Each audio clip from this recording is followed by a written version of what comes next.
Evening, সবাইকে শুভ সন্ধ্যা। আমি আজকে ভিডিও শুরু করছি। পিছনে মা ওদিকে চা করছে, তবে আজকে চাটা কিন্তু দুধ চা হচ্ছে। হ্যাঁ, সকালবেলায় আজকে লিকার চা হয়েছে, আজকে দুধ চা হচ্ছে, সাথে রয়েছে মুড়ি মাখা। একটু দেখাই আপনাদেরকে, দাঁড়া দেখি মা, একটু মুড়ি মাখাটা দেখাই সকলকে। এইটা ছোটোটা হচ্ছে আমার, আর এটা হচ্ছে মায়ের। আজকে তো আমি আপনাদেরকে দেখাতেই ভুলে গেছি যে সকালে আজকে মলে গিয়েছিলাম, যে কী কী এনেছি। না এখন কি আছে সেগুলো, না সব ফেলে দিয়েছে, সব ফেলে দিয়েছে মা। আজকে এনেছিলাম হচ্ছে ওই দেখালাম ওটস এনেছিলাম আজকে, তার সাথে একটা চানাচুরের প্যাকেট এনেছিলাম। তো ওই চানাচুর দিয়ে মা আজকে মুড়ি মাখলো। দুধ এনেছিলাম, দুধ দিয়ে মা আজকে চা করছে। আর যে ওডোনিলটা নিয়েছিলাম, ওই ওডোনিলটা নিয়ে নিই আজকে, তার বদলে অন্য একটা ছোটো ওডোনিল নিয়েছি।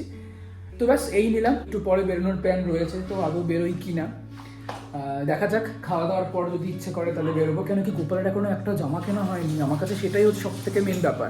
আমি গোপালের এখনো একটা জামা কিনিনি, আমার ইচ্ছে আছে বেরিয়ে আগে ফার্স্ট গোপালের জামা কিনবো। আর তারপর দেখি কি কিনি না কিনি, আদৌ কোথায় যাই না যে, সবটা ভিডিও শেয়ার করবো, দেখতে থাকুন। এই যে আমার মুড়ি, আর এই মায়ের মুড়ি দেখালাম আগেই, আর এই হচ্ছে দুধ চা। মানে মা বোধহয় প্রায় কতদিন পর তুমি দুধ চা খাচ্ছ? প্রায় 2.5-3 মাস পর তুমি খাচ্ছ, তারও বেশি নাকি? প্রায় 4-5 মাস পর। 4-5 মাস পর মা দুধ চা খাচ্ছে। দুধ চাটা আমার খুবই আগে প্রিয় ছিল, দুধ চাটা আমি একদম খেতে পারিনি, লিকার চা খেতেই পারতাম। কিন্তু আমি মাকে বললাম যে না, একটুখানি পুজো গন্ডার দিনে লিকার চা তো প্রায়ই খাই, একটু দুধ চা এনে খাওয়া হোক, কি অসুবিধা আছে? কিন্তু আমার হ্যাঁ 5 মাস তো হবে, 5 মাস পরে আমরা আবার দুধ চা খাচ্ছি বাড়িতে দুধ চা বানিয়ে খাচ্ছি। বাইরে হয়তো খেয়েছি, আমি খেয়েছি বাইরে, কিন্তু মা একবারের জন্যও খায়নি, মা এটা প্রথমবার। আমি দুধ চা খুব ভালোবাসতাম, লিকার চা মোটেও ভালো লাগতো না। হ্যাঁ, লিকার চা হলেই আমি খাবো না, দুধ চা ভীষণ ভালো লাগে। আমি পরিস্থিতি আমি দুধ চা তাহলে এবার কারণটাও বলে দাও কেন? ওই শরীর খারাপের জন্য আর কি, হজম হতো না, গ্যাস অম্বল হয়ে যেত, ওই জন্য দুধ চাটা ছেড়েছি।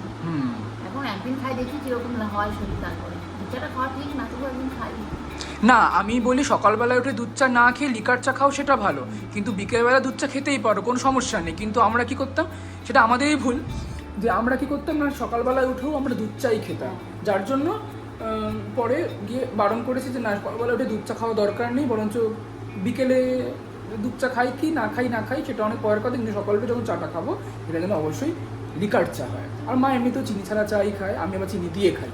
জানি মা বলে চিনি ছাড়া খেতে, কিন্তু পেরে উঠে না আমি। মানে চিনি ছাড়া চা কেমন একটা লাগে, যেন স্বাদই খোলে না চাটায় আমার, ঠিক মতো করে যেন মনে হয় চা খেলাম না, যেন একটা গরম জল খেলাম। ওই জন্য আমি চিনি দিয়ে চা খাই। চিনি দিয়েছো আমারটায়? কই চামচ কই? আমি চামচে নেড়ে দিয়েছি তাই। চিনি দেখে মনে পড়লো, আমার এখানে তো মোট 2 কাপ চা, তার মধ্যে যেটা চিনি দেওয়া সেটাতে আমার চামচ দিয়ে দেয়। তো এখানে আমার চামচ নেই বলে মাকে জিজ্ঞেস করলাম যে মা তুমি চিনি দিয়েছো কিনা। মা বললো হ্যাঁ আমি দিয়েছি। মাঝে মধ্যে মা চা চিনি দিতে ভুলে যায়, ওই কারণেই আমি বললাম।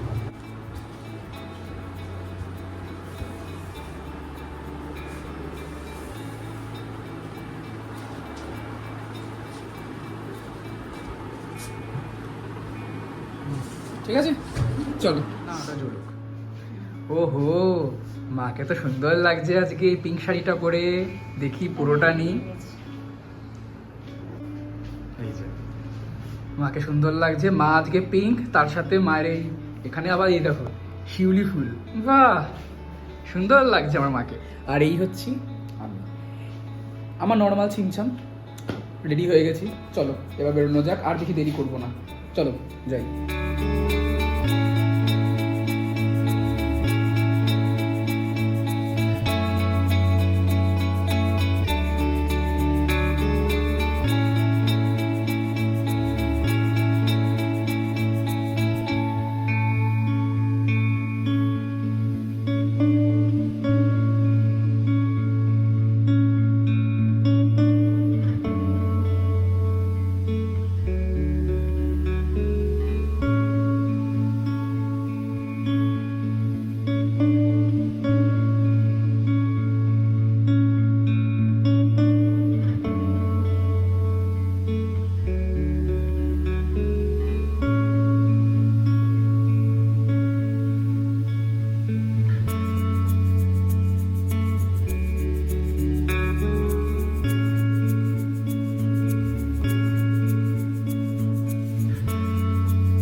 বাড়ি ঢুকলাম, ঠাকুর দেখেছি অল্প, সারা রাস্তা ধরে বাজার করেছি বেশি, দেখাই আগে। এই ব্যাগে রয়েছে সব বাজার, এই যে এই ব্যাগে করে নিয়ে গেছিলাম, এই ব্যাগটা নিয়ে গেছিল মা, তো উদ্দেশ্য ছিল ঠাকুর দেখাও প্লাস এই দোকান বাজারটা করা। তো আমি দেখাই একটা একটা করে, নিচে বসে দেখালে আমার সুবিধা হবে কি কি নিয়েছি। তবে তার আগে হ্যাঁ লাইটটা জ্বালাও। এখানে আর রয়েছে কিছু কাঁচা সবজি, যেমন হচ্ছে ঝিঙে আর রয়েছে এখানে বরবটি, হয়ে গেল। আর এই দিকে রয়েছে কি, আমি বললাম মাকে যে আর এখন রাত হয়ে গেছে অনেক কিছু, প্রায় 10:30 বাজতে যায়, আর রুটি ফুটি করে লাভ নেই। টিফিন বক্সে রয়েছে কেনা রুটি, আর কালকে ঠাকুরের জন্য রয়েছে মিষ্টি রয়েছে, বার করি এক এক করে। মিষ্টি আছে, এই যে ফুল রয়েছে উপরে রাখলাম, ফুল আছে। আর এইখানে রয়েছে আমার গোপালের জামা, দেখাই। আমার তো পছন্দ হয়েছে, কিন্তু বাকিগুলো পছন্দ হলেও দাম বেশি, তাই জন্য নিতে পারছিলাম না। কিন্তু এই জামাটা দেখলাম খুব পছন্দ হয়েছে। কেমন হয়েছে? ঠিক আছে না? এই জামাটা খুব পছন্দ হয়েছে আমার, এইটা নিলাম। তবে তার সাথে আরেকটা জিনিসও নিয়েছি, আরেকটা জামাও নিলাম, সেটা হচ্ছে এর সাথে এইটা সুতির জামা, একটা ভালো জামা, যেটা আমি হয়তো অষ্টমীর দিন পরাবো, আর এটা নর্মাল দিনে হয়তো কাল পরালাম, কিন্তু সপ্তমীর দিন পরালাম। এই দুটো হলো, বসি।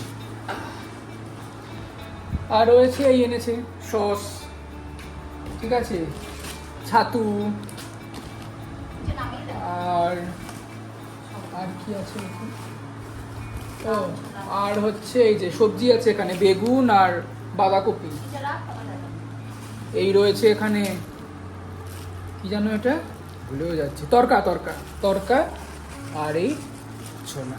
ব্যাস, বাজার করলাম বেশি, ঠাকুর দেখলাম দুটো কি তিনটে, পুরো সারা রাস্তা খালি হাঁটলাম আর এইসব কেনাকাটা করলাম। এই হলো পুরো ব্যাপার। তো চলুন আজকে ভিডিও এখানে শেষ করছি। এবার রুটি খাবো, সকালে তরকারি রয়েছে, পটল আলু তরকারিটা রয়েছে সকালে, ওই পটল আলু তরকারি আর এই রুটি খেয়ে একদম চিৎপটাং শুয়ে পড়বো। আর যে আপনাদেরকে দেখালাম না জুতোটা দেখাতাম, ওই জুতোটা নতুন পরেছি বলে পায়ে একটু না ফুসকা মতো পড়েছে, এই যে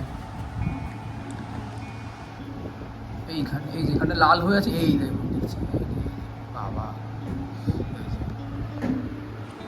তবে এটা অস্বাভাবিক নয়, নতুন জুতো পরলে এরকমই হয়, পায়ে রাত্রেবেলা তেল দিয়ে দেবো, বা তেল দিয়ে পরলে বরঞ্চ আরও ভালো হতো, বুঝুন। আর কি করবো, তাড়াহুড়ো করে বেরিয়ে গেছি আর তেল দিতে ভুলে গেছি।